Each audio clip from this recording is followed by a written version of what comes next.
Kaya karon nga nag-iusa Lord masinati o imong ipupo, imong bukwa, imong grasya o kaluoy ka namo. Masinati usab namo ang maayong paglawas. Kung doon na may nagbalatian karon among giampo sa ngalan ni Jesus ng sariton ang kumpletong kaiman iyang karawan. Lord God, kung awa na mong marinti na wala na kahigayon tungkol sa kapulian, yan usap namin sila na managsama usap mo mga pagbati kung among na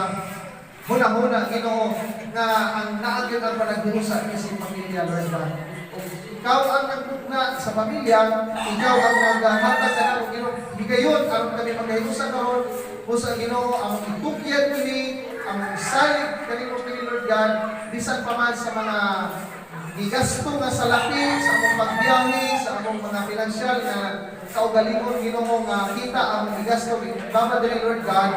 Ginoo, ang mga pag-ampo na ibalik